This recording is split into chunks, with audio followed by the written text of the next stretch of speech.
Okay, welcome everyone for the question and answer session. Today, of course, we have common interviews. The outlook, the format will be exactly the same, but as far as they are related with the interviews, today we will take only the questions pertaining to individual practices and something very related to your religious life rather than just theoretical questions. So that is the only difference, otherwise the normal procedure or the outlook is exactly the same. Can you read this?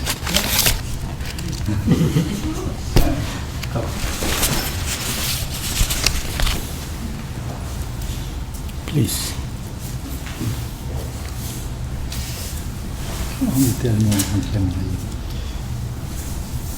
Dear Bhante, I tend to lose balance, fall sometime into walking meditation. Is it a sign for me to go to sitting meditation, or should I continue with the same? Thero, thanks. This is a usual thing when you are walking on a footbridge. You have to keep the leg one after the other, and in the balancing you find it is very difficult to cross the footbridge. But in Sri Lanka we have a joke, for a wise person it is difficult to cross the bridge, but the dogs can. Because whenever you are going to do in the very, very systematic way, the walking meditation almost like walking on a footbridge. One leg after leg you are keeping the attention with. So then you don't feel like walking on a big ground, you feel like walking on a railway line or a footbridge or something like that. So therefore it is not a good sign for you to go and sit. Better to familiarize it. Whenever you try to overdo something, that is what happens. So therefore the walking meditation really starts whenever you do it effortlessly. It must happen by itself. That means you must familiarize or season the same track and again and doing, and after long time only you feel at home, you feel seasoned to that particular track and that particular speed and that particular the angle, the downcast eye, surrounding, and then only you feel like effortlessly. This indicates still your body, your mind is not accustomed to this particular place or this particular pace or that particular speed, so therefore it appears like losing the balance and some other feature. So therefore do it again and again, so that one day you feel so familiar, you feel more homely, and then only the walking meditation really going to become a meditation. Till that you have to do regimentation, like you have to do left leg, right leg. After a while you may find it is very effortlessly happening, and then you can observe yourself as if a second person. While you are walking, you are coming out, and you can observe as if the walking happens in like a robot or like a pendulum, and you can observe it. But here yourself is quite engaged, so therefore maintain the balance and understand the speed. All the other synchronization is happening. Later it must happen in autopilotic way. You have to put the machine autopilot and you have to just observe. Then onward only the walking meditation going to be a meditation, going to be a insight meditation, so that you have to go through these stages, and that indicates it's not a good time to go and sit. Dear Bhante, please explain again how and when sati and sampajñāna are working hand in hand during sitting, walking and working meditation in daily life. What's the difference between sati and sampajñāna? So this is nothing to worry about, because when and where your mindfulness steadfast, when and where mindfulness become continuous, sampajñāna will it will be a gift for you, it will be endowment, and it will comprehend with all the other variables. So therefore, you must not worry about that. Theoretically explaining, sati is like a needle and sampajanya is like a thread. Wherever the needle goes, thread go, and the stitching happens. So you have nothing to worry about the following thread. You have to maneuver the needle and then the thread follows. Or otherwise the cart and the bullock. As far as you are directing the bullock or the ox, the cart will follow.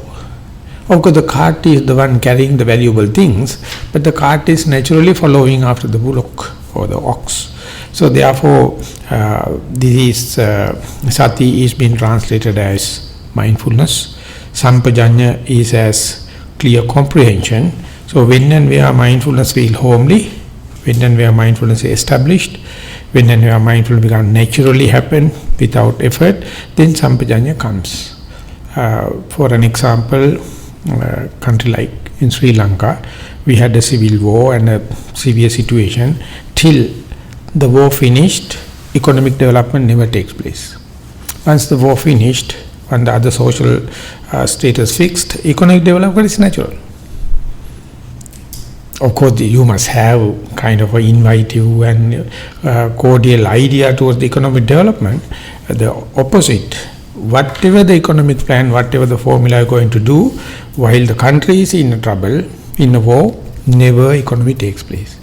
So exactly the way, sati is something come under your responsibility. So therefore, at the beginning, you give as much as possible conducive conditions, facilities for sati to come into being. And then the momentum of sati, the continuity of the sati, or acceleration of sati, going to give kind of a confidence for you, for the person who is developing mindfulness, that we can safely we can say this is what called concentration. When the mindfulness gain the continuity, gain the speed, momentum, acceleration, then you feel your task is concentrated, and once these two happen, sati, samadhi, panya, and then you can feel things are happening in a natural accord without much of your theoretical understanding, without much of your deductive knowledge. First thing first will happen, and that is what you call sampajanya, and it is more attributed to the wisdom. Bhante, how do we deal with intense bodily pain during meditation? Focus hard on anapanasati? Question. Use it as a meditation object. So whenever it is become unbearable, then you must know, and still if you are going to practice, if you are going to make a determination that amounts to self-mortification, torturing, and lack of compassion to your body. So therefore, you must understand where and when your attention shift from the primary object, so to say, anapanasati, mindfulness on the in-breath and out-breath, to the pain. So therefore, this question, you can't give a one single answer, black and white, applicable for each and every person and applicable to each and every stage. So simple way, or rather theoretical way, to present it specifically to a group is, you must understand the signal strength of the in-breath and out-breath. When and where in-breath happen, you comes to know this is in-breath.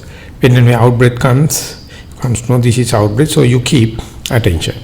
And that signal strength, if it is very good, very prominent, very conspicuous at the middle of the in-breath and the middle of the out-breath. Because in-breath start very slowly and gathering the momentum and gushing through your nostrils, and then again ceases to exist. So middle part, you get the big bell-shaped curve, the peak, signal strength is, the in-breath is good, perceivable, conspicuous. Exactly the out-breath. So when you keep on observing the Even at the beginning, pains are there, feelings are there, but the feelings, they are the substrata, and the in-breath and out-breath is happening in a good strength, of signal strength. So you don't feel, there's no competition. Feelings are there, it is in your background. And after slowly 20 minutes is the limit, and then the pains are slowly increasing. Any person fairly can sit, any healthy person, about 20 minutes in one particular posture, the average, and then the pain comes, and ultimately it's compete with the signal strength of the breath. And that time only our mind comes to know, now there's a second distraction, or enemy, or painful feeling. And then still it says, as far as the signal strength of the in-breath and out-breath and the pain is equal, still you give attention to the primary object, that is to say in-breath and out-breath. When and where it is exceeding the signal strength of the painful feeling exceeding, then you are fighting a losing game. So under such circumstances, when it is gradually increasing, when and where it is exceeding signal strength of the pain, you better pull your attention from the nostril or from the in-breath and out-breath and stick the place where the pain is more prominent. For example, your right knee or left knee. So there you have to take a conscious decision. That is what the question is meant. And then you can say, now no more possible for you to keep the attention here, because this is overpowering, suppressing, domineering.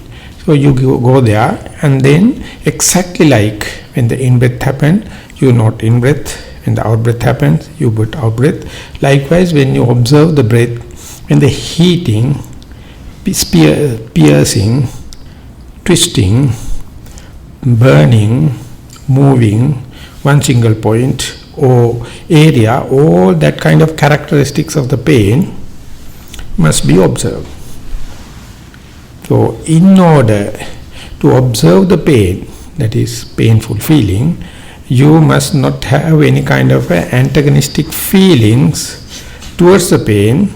If there is a naturally coming antagonism towards the pain, your attention never directly go into the pain, and if it is not directly going, you can't observe the natural characteristics of the pain. So to say, it is burning, piercing, twisting, moving, all the kind of thing.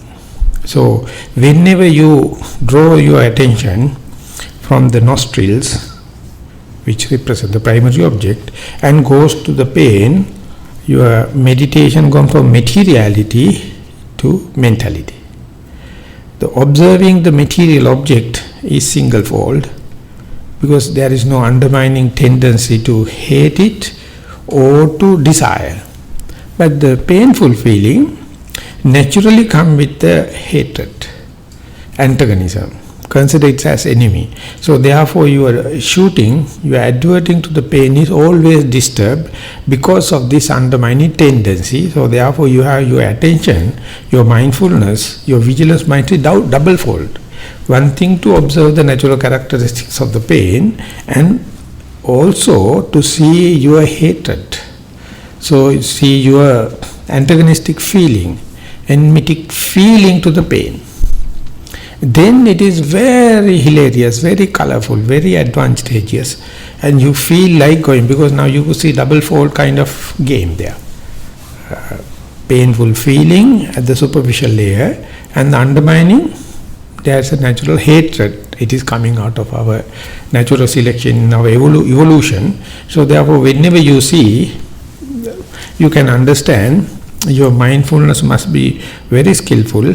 Your mindfulness must be very diversified in order to handle mental object like pain, because it is working in two ways: face value and underlying currents, tendency, the undercurrent. So whenever you see both, this may be the first time you will understand the pain by itself is one torturing. Hatred to it is coming naturally. It's double folding the torturing. So if you fail to understand, if you fail to recognize this underlying tendency of the hatred, you find it is unbearable. So Buddha verily explained the pain, the superficial part, the torturing nature, burning nature, piercing nature, twisting nature, is yes, it is a kind of a pain, undesirable. But he says, may be bearable. But if you are going to hate it, you are going to antagonize it, that will be adding up another torturing, then it has become unbearable. If you manage to see separately, this is the nature, this is the natural characteristics of the pain, and this is my response, my reaction, my assumption, and my assumption is the one aggravate the situation, go beyond the bearable. So when and where you to see the pain itself is not the enemy become very aggressive, virulent, when and where you hate it. So when you separate it out, the pain is something coming out from in, the hatred is coming from in to out, and if you can't separate them out, you are at lost. The moment you come to understand something coming from out to in, and my response, my reaction is coming from in to out, unmeditated person who has not mastered the mindfulness, or I would say specifically person who has not aware, choicelessly mixed up both of them, then at lost. If you are choicelessly aware, this is something coming out because of some kind of a tendon problem, the pain comes, it is out to come in for the time being. And my hatred, my reaction, my tendency is something coming from me to there. If you separate it out, then you find you are the person torturing yourself rather than the pain itself. So under such circumstances, the Buddha says, untrained mind become your enemy more than anything outside the world. Once you train the mind and comes to know, you understand, the pain become unbearable, excruciating, because of your hatred, because of your antagonism, because of your reaction. So that part, directly you can't take it under control. For the time it is already aggravated. So slowly you have to understand, more and more you practice. When and where the pain happens, you see how much reaction going, how much assumption, how much your premeditated idea that this painful one is something to get rid of. I have to remove it. That kind of a reaction is the one only you can control. The pain coming from outside beyond your control. Buddha never take responsibility about that. He says, but your reaction, your response, your assumption is the one, as time goes, you take fairly little by little under control. So therefore very important to see when to shift from the anapanasati or primary object to the pain, sound, thoughts and kind of thing. So I have to use the term, the signal strength. If the anapana signal strength is good, you keep up with that primary object. When and where the signal strength of the pain, in this case, or sounds or thought become overpowering, then naturally you have to shift the attention from the anapana, or to say from the nostrils of the end of the nostrils or top of your upper lip, to the particular place where the pain is there. So that is a kind of a thing you can't learn overnight. You can't understand by a single explanation. Repetitively you have to listen. Again and again you have to listen very patiently. Then only one day your preparedness, your energy, your mindfulness, everything will be enough, strong enough to tackle this problem. And then onward, pain will be one of your best friend. You'll be happy to see the function of pain, and slowly your tolerability your resistance, your patience to the pain will be slowly increasing. Not the resistance. You can be put up with the pain. You can understand how much I hate it, how much it is coming from outside. So without pain you can't do this experiment, so therefore pain must be there as a raw material. You can't do this experiment with the past pain, you can't do this experiment with the future pain. You have to be here and now. So when and where the pain here and now, and you come to know now I am with the pain here and now, you become a research person inquiring rather than hating it. So therefore it is taking the next step from the materiality to mentality. Bhante, yesterday you talked about solitude. As a layperson, how can one be in solitude, especially with family responsibilities? So the Buddha says at the toilet you are solitude. Uchchara passav kamme sampajanakari hoti. Go to the toilet and stay. When you are in the toilet, it is you are right. There is under civilized situation, it is there. So in the Satipatthana Sutta, the Buddha says, Uchchara passav kampe sampajanakari hoti. When you are urinating and defecating, be mindful.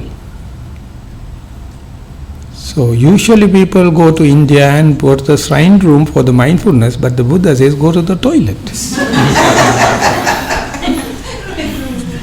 So if you, and later, you will understand how much you are disturbing others' solitude. So you have to pay for telling that this is my son, this is my daughter, this is my relative, and this is, so you go and tap on the door. Each time you are earning bad mark, you are earning black marks. You have to pay for that. So mind your own business. Whenever you try to develop solitude, the whole family, within few days' time, they will understand their own responsibility. Not overnight. But I would challenge, yogis, those who are meditators are the worst case. They are the one disturbing others' solitude. Mind your own business, don't talk. Each time you are talking, you are disturbing others. So how can you earn solitude?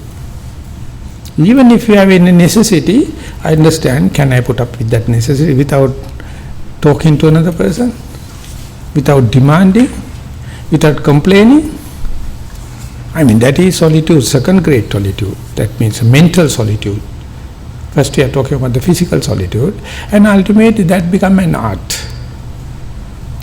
You will understand to do the task with the limited amount of words, perform the same thing with a limited amount of physical energy, and that is what we call the least frictional path, the comfort zone. And with that we will understand in the normal day-to-day life how much of wastage of energy, how much of wastage of physical action, how much of wastage of verbal action. And each and every one contribute to the mental agitation, inner chatter. Even if you close eyes and try to be, the inner chatter keep on going on. So without putting brakes or applying clutch and the brake to the physical and verbal activities, hardly you can see even the inner chatter. You will complain about the inner chatter, but you have to start with the physical and verbal. That is why yesterday in the Dhamma talk, the Buddha mentioned, in order to have the protection, your physical and verbal restrainment is the first and foremost. And that is also very difficult in the fast moving vehicle. If you apply the brake and the clutch, situation will go beyond control, so you have to apply the brake and the clutch in such a artful way, still keep the vehicle under control without skidding and without toppling, slowly apply. And when you come to know the art, how to calm down your verbal activities and the physical activities, of course there may be some reactions and remarks from your close, dear and near one, But you are not doing it overnight. You are slowly when it is happening. Two things you can understand. One thing is inner chatter is slowly reducing. Second thing is the response or reaction from the external people also slowly reducing. That both indicates the progress. Instead uninstructed meditators they do is they complain about the inner chatter without taking care about the physical and verbal work. They complain about the external disturbances without restraining your faculties. It is impossible. You have to first thing first. Restrain little by little, and that also very important. Don't try to do overnight. Do little by little so that no one can feel. And at the beginning you don't see any progress in the inner chatter. It is keep on chattering, but still you try to do the bare minimum activities which is necessary for your maintenance, bare minimum amount of talking which is necessary to have the communication, and reduce as much as possible. Very conservative. And slowly your solitude also will come, and the best criterion for you to gauge is the inner chatter. If the inner chatter is high, that means your physical verbal restrainment is not up to the mark. So inner chatter is when I was in Burma, that Upandita Sadhu used to say, the inner chatter is much of a problem for the Westerners. Even they get solitude, even they have the silent places and close their eyes, it is keep on churning, proliferating. And Eastern people, he says, Burmese and kind of thing, they don't have much of that daydreaming, fantasizing and the inner chatter. And then after he told, but I have to be a little careful, because Venerable Sariputta was a person so social, attending to each and every issues of the monastery. So therefore he was like a Westerner. When Moggallana don't care of anything, he only handled the senior meditators, senior disciples, and only the trained people, and he give one or two examples or exercises, that's it. He is not much handling with anything. He is not concerned about the security, he is not concerned about the cleanliness of the place, he is not concerned about anything, but he is concerned only for the advanced yogis. So Buddha appreciate both.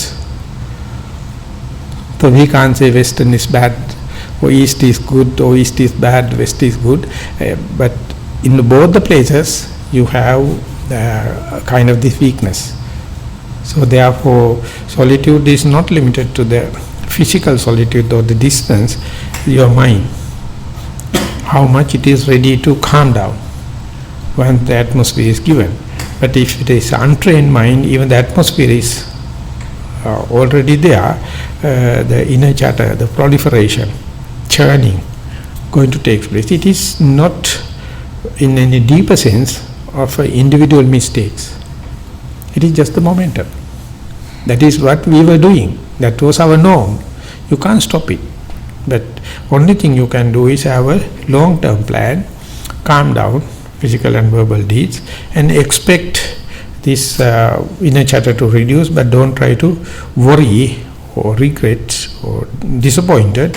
Keep on practicing. Then the second grade of the solitude, that means mental solitude, you experience slowly. Then one day, if that is the only place in the house, solitude place, the person who clean the bathroom must do a very good deed, right? So you are welcome. I just noticed that not so many people like to do it.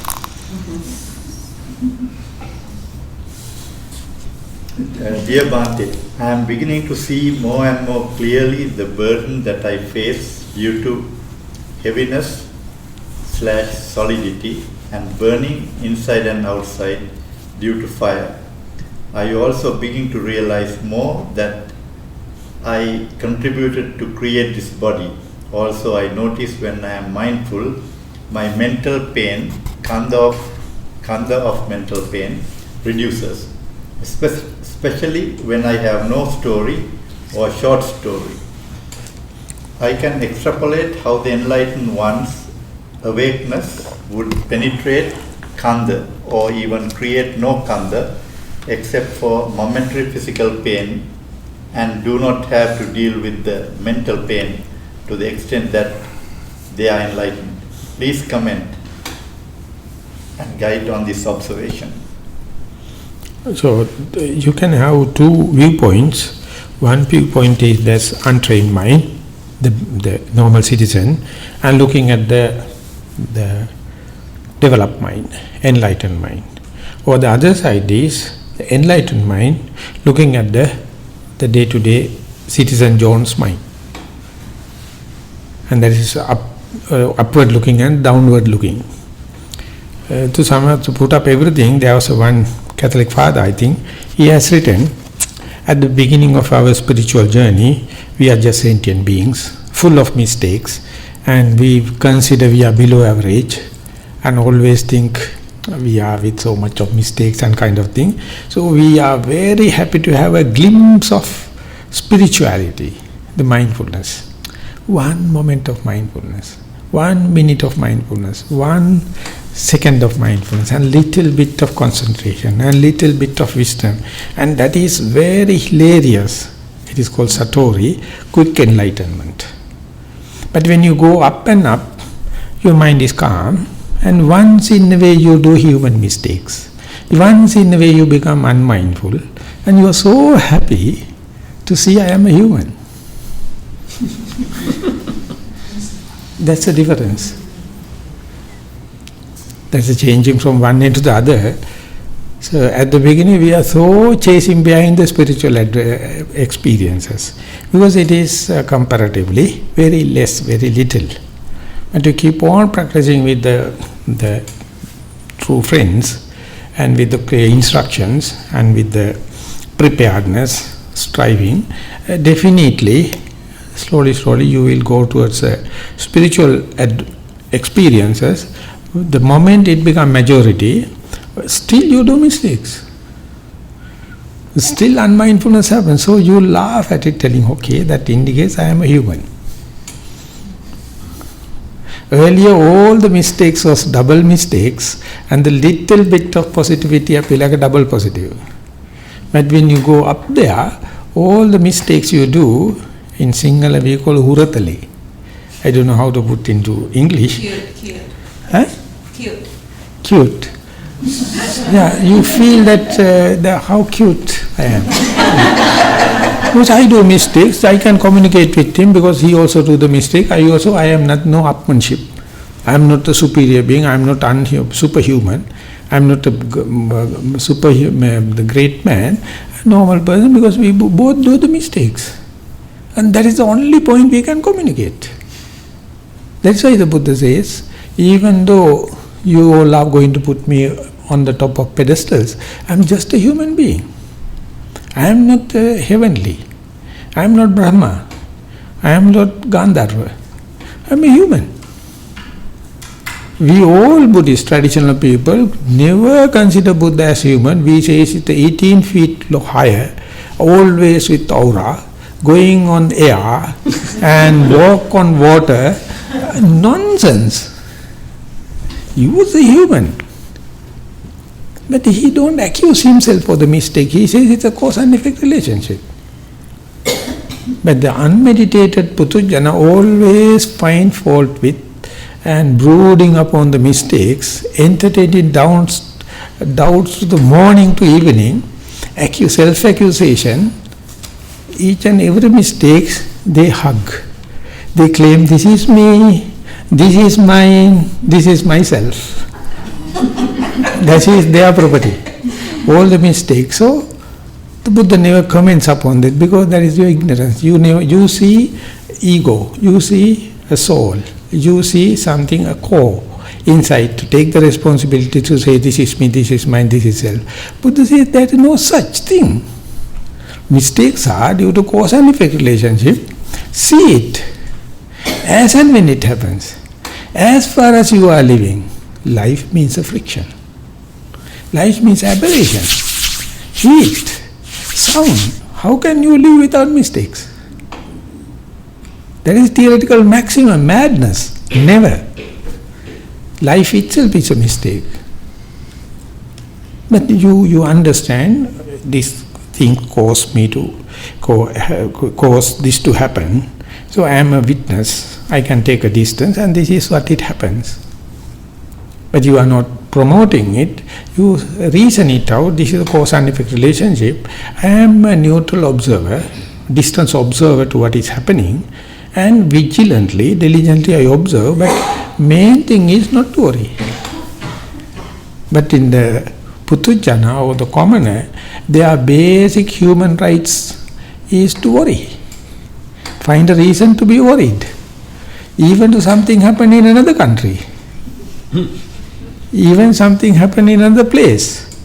They somehow they get the news from all the ends of all the corners, and while eating that is their curry. They put all the knowledge and then worrying about global warming is happening, dollar is increasing, and the tornado is coming. They have their own reasons. We must understand, and within my jurisdiction I commit mistakes.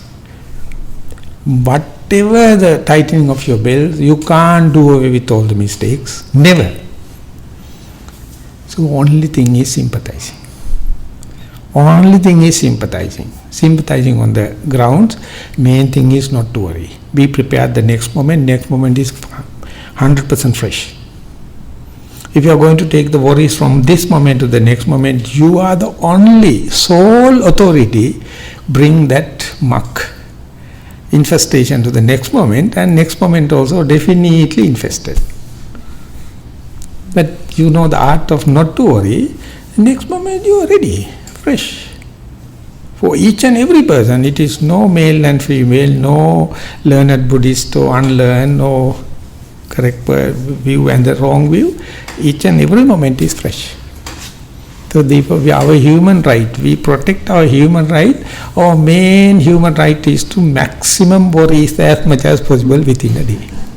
All the worries claim this me, this is mine, and this is myself. And you find that very understanding fellow, he has the same foolishness. Then it's a best friend. He worries exactly what I worry. Then we have mutual understanding. When I am explaining that I am worried, he says, I don't worry, main thing is not to worry, he is an enemy. He is not a good colleague. He don't understand me. He has no sentiment. So get out. You select another person having the same foolishness. So birds of a feather flock together. So when we learn the art of not to worry, only the true person living among ourselves, so of course he will be hidden sometimes, and they know the art. Things are happening, but be prepared for the next moment is fresh. Forgive and forget. And you can understand that particular person, forgive and forget to himself. Only such a person only you can expect sympathy. Any person is not forgiven to himself is arrogant. He can't sympathize others' mistakes. He can't understand others' mistakes. So therefore, first and foremost, understand how precious the present moment, how lucky we are. We have our own time, and we try to be with the present moment, here now I am. When and where it is there, there's no second person or second distraction, everything is there. Of course, due to my conditioning, my mind is eccentric, go to the past and future. Anyway, little by little I can understand, here now I am. The ready-made answer is there. So therefore, mistakes are the real teacher. Only the attitude toward the mistake is changing. Mistakes are ever mistakes. Life means a mistake, life means a friction, life means aberration. So how can do you have ever heard about any lever machine have 100% efficiency? Mechanical machine having 100% efficiency? Theoretically impossible, due to the friction. So this is more than a lever machine. more than a mechanical one. Wherever any action going to take place, the friction is there, the aberration is there. So you have to sympathize. That was the last question. So we can ask the participants to ask us any question if they have, because we have still some time.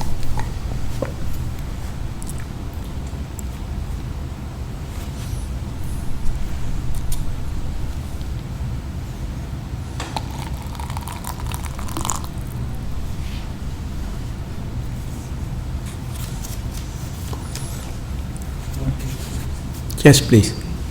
Sort of in line with what you were just saying, how are we best able to see when we ourselves are the cause of the friction? Because so often what we're generating we don't see. We just experience it as something coming in. To see ourselves in our day-to-day. So that means you have to get out of yourself and look at yourself as a second person. That is what that's the beautiful thing of the mindfulness. Mindfulness is a reflector. So when you are working and if you look at the reflector, you can see how you perform. And to prove is that there's a very single, solid, profound fact. Your eye, my eye, can see everything in the world, but I can't see itself without a reflector. So therefore everything we have seen is true except my eye. My eye is an image, it's a reflection. But I think I have an eye as the most precious equipment in my mind, in my body, but it can't see itself. So ego is more trickier than that. It projects everything in order to hide. It projects everything in order to hide. So therefore without performance you can't catch the fellow. You have to let it play. And only thing is the vigilance. So therefore it says you must have a kind of attention, evenly suspended attention. Don't judge your ego, don't censor it, just play, ask it to play. Just go in the normal speed. As far as you are trying walking meditation, you are acting, you are posing, you can't see your ego. Walking must be naturally effortless. And then you can take a step back and see how I am when I am walking in the normal speed, how is it? The breath must be completely without forced breathing, a natural breathing. Whenever the things happen, you must let it happen in the natural speed. That means you must familiarize the place or feel at home. Then only the ego come into the full-fledged play. As far as you are acting, as you try to restrain yourself to slow down and regimentation, you are looking at something artificial ego that won't give a permanent answer. Of course, at the beginning, everyone is doing that mistake. So therefore, one thing is let the ego to play and have an eye on the mindfulness, so that without any judgmental, without any preconceived ideas, or choicelessly be aware. Or you can have a trustworthy another person, trustworthy true friend, and believe what he is telling. Whatever you do, your judgment, your value judgment is not the exactly one. You have to get the other person's view or reflect or feedback and believe he is true, who is telling what he is looking and seeing, and then these two has to compare it with. Internal aspect is the mindfulness, external aspect is your Kalyana Mitta or your true friend. So it has to come hand in hand, then only slowly who understand who am I, what am I. Even if we are going to live 100 odd years in the world, we never raise this question. We know who is our president, we know this and that, but you ask who am I? Lost. Completely lost. And challenging the same thing in another way. Bring the attention here, now I am, and try to explain the experience, you get dumbfounded. You can tell anything you experience outside. Whenever the mind comes here and now I am, you can't explain. It's a so stark, so solid experience, you can't communicate. Therefore our language, all the communication, relationships, everything is for the pressure principle, but not to see things there. Whenever you try to see things there, you can't speak, you can't communicate, no language. You are so preliminary, you born in this life and you are going to die without raising the question, who am I? That is why we are historians, we know what happened before our birth, to the last date and everything. And we know geography everywhere except here. We know all the people except me. This is all escapism in order to hide here now I am. So you see the craftsmanship. So Buddha hit the nail exactly. He says, okay, you are well-to-do, you are learned, you know everything. Put every resources and see how here now I am, and you see you can't communicate. You are newly born baby. Definitely experience is there. We both are, all our experience is the same, but we can't communicate. So that is how you become rejuvenated. Whenever you come here now I am, you are a newly born baby. You are male or female, whatever the age, we come to the common ground, that is I call, my understanding, that's what I call humanity. As far as the humanity is concerned, nothing to earn, we are already earned, and we are exactly the same. But we are not happy with the human, we try to be superhuman. We want to one-upmanship, we want to say I am better than you, or I am lower than you, me. So then onward you can communicate, you can quarrel, you can fight and everything. But as far as the humanity is concerned, it's already given thing. We never reflect upon that, so much so we become brutal, we become beastly, we become barbaric. So when we have accept and shake hand to the here now I am, no problem, all of us are in the same boat.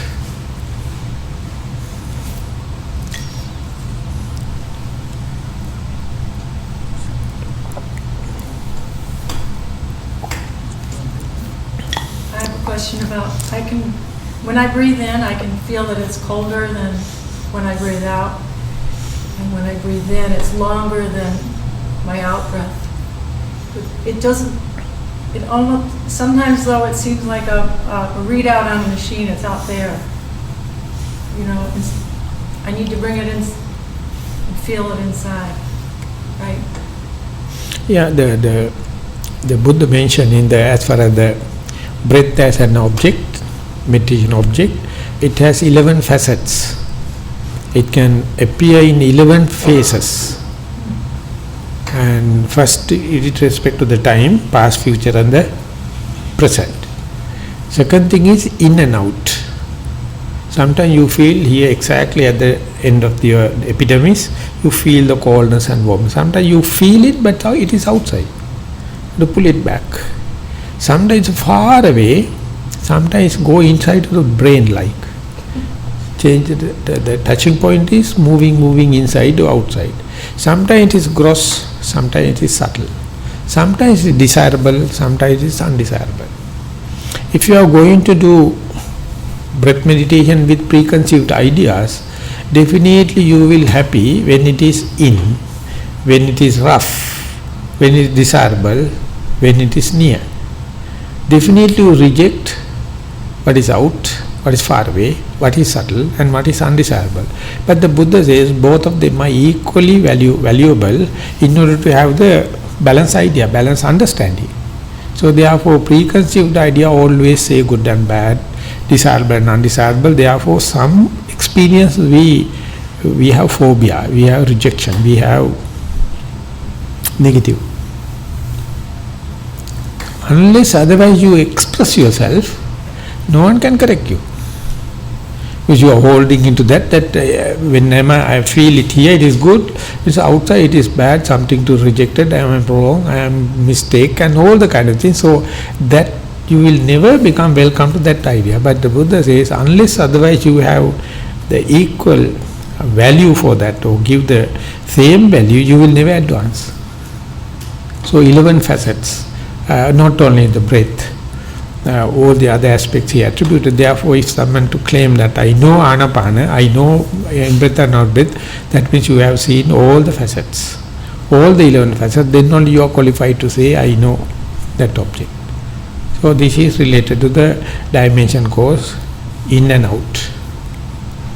In means at the epidermis level, out is you feel exactly the rhythm of the in-breath and out-breath experience, but you feel like it's out there. But that is also not to reject, not to have any negative feeling, just consider it is yet another facet. And the important thing is that you feel like sharing with others, you feel like reporting it. Otherwise you are at lost. Because you are with the same preconceived idea, premeditated idea. No one has any chance to rectify it.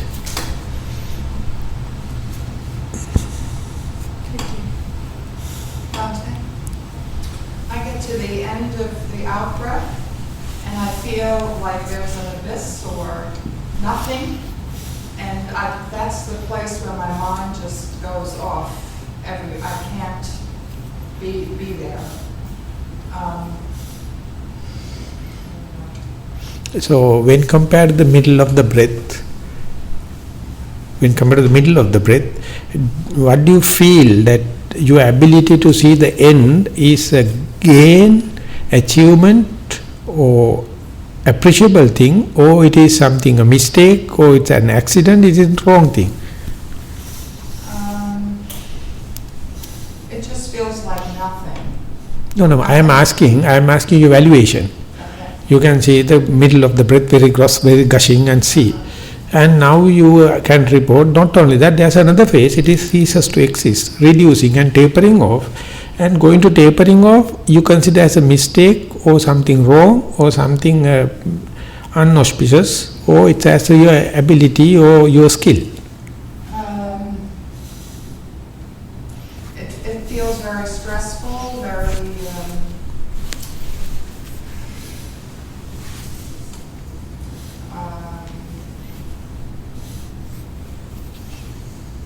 just unknown, blank. No, still you don't get the point. I am again repeating. The ability to see the end of the breath is your achievement or is a mistake of your practice? An achievement. No. You think that anyone can go there without effort? No, never.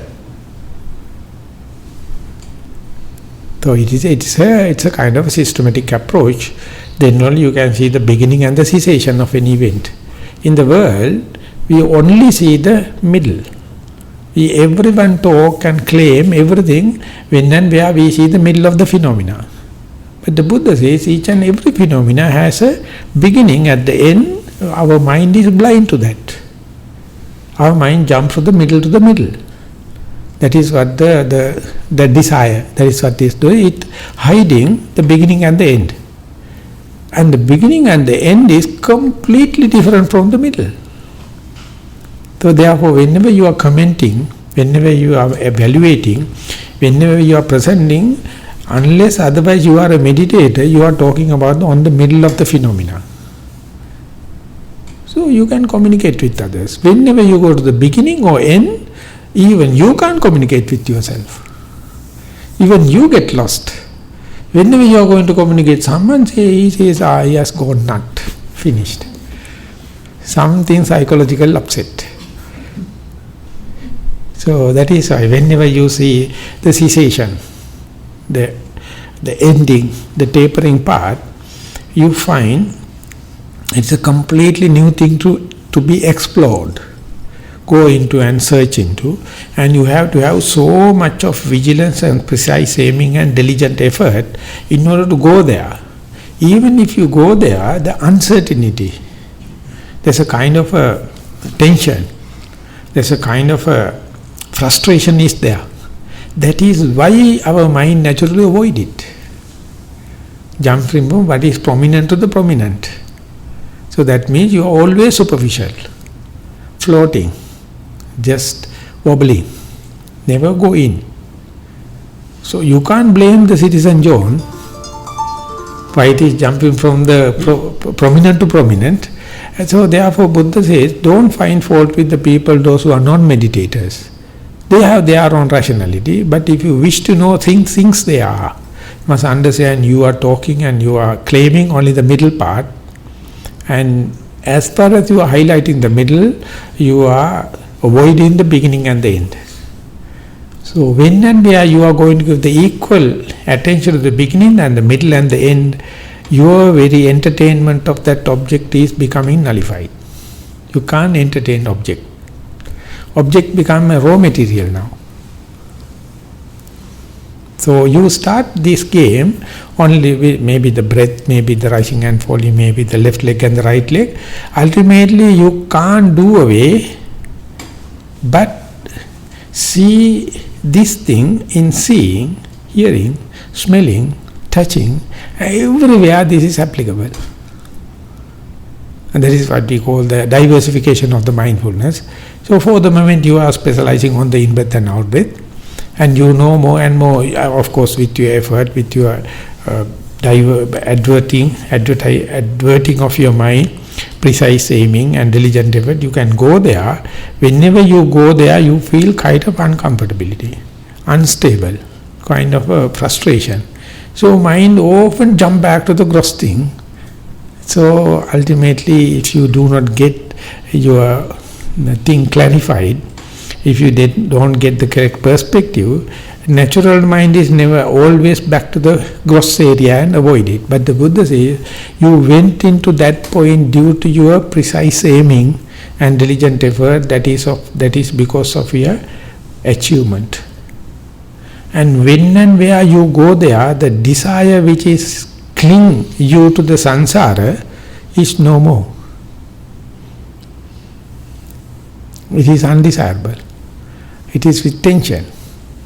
So if that is the one you see, you never cling this samsara thing, the pleasurable thing, so-called materialistic thing. Because only you see the middle, then it is desirable. If you happen to see the beginning and the end, no desirability is no more. It is a complete change in its paradigm. But the thing is, mind has a phobia. It is allergic to go into that.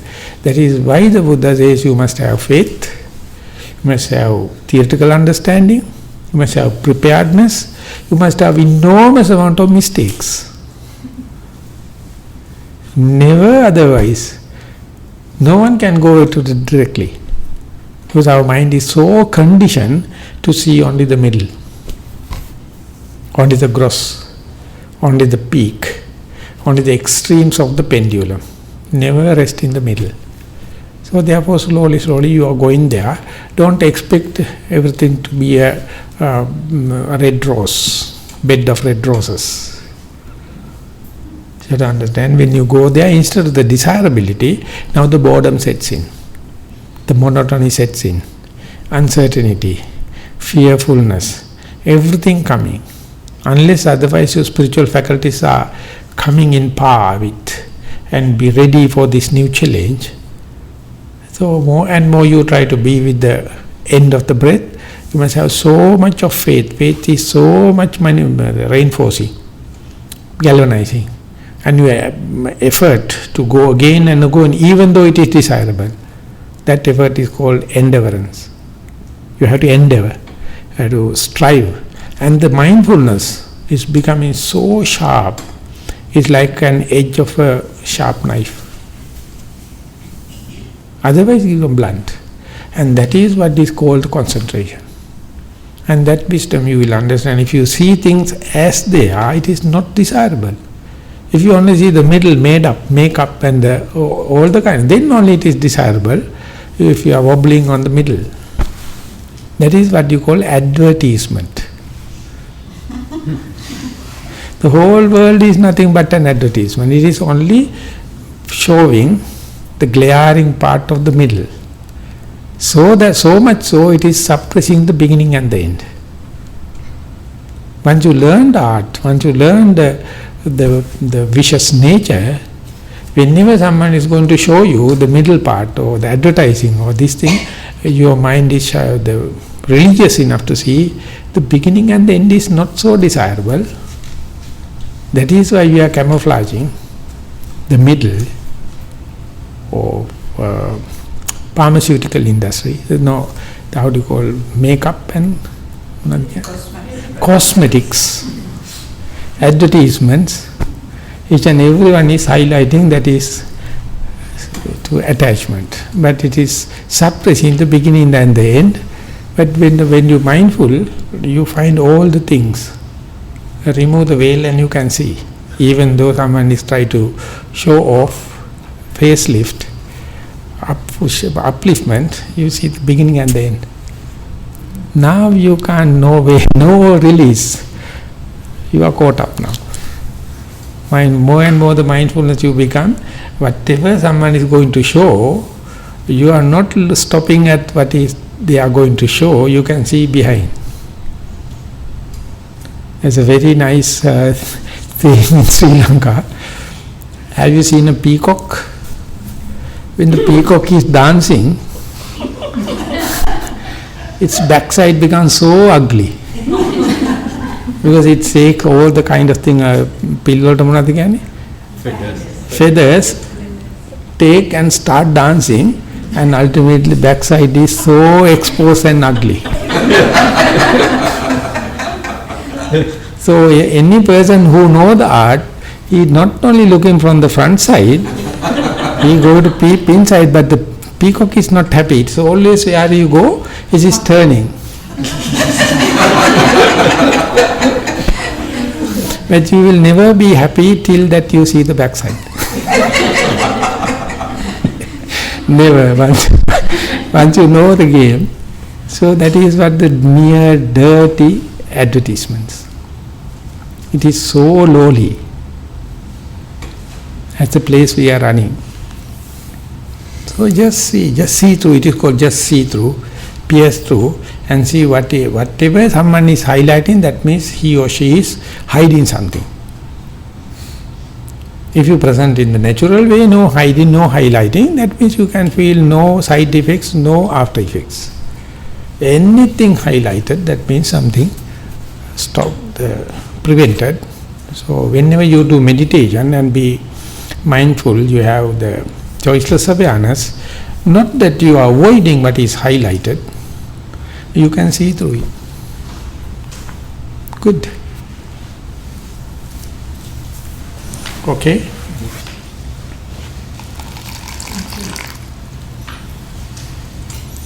Okay, thanks Sunil. So we have spent almost 1 hour. So we are going to take a rest and then walking. At 4 o'clock we are meeting here again for a Dhamma talk. Thank you very much for the participation.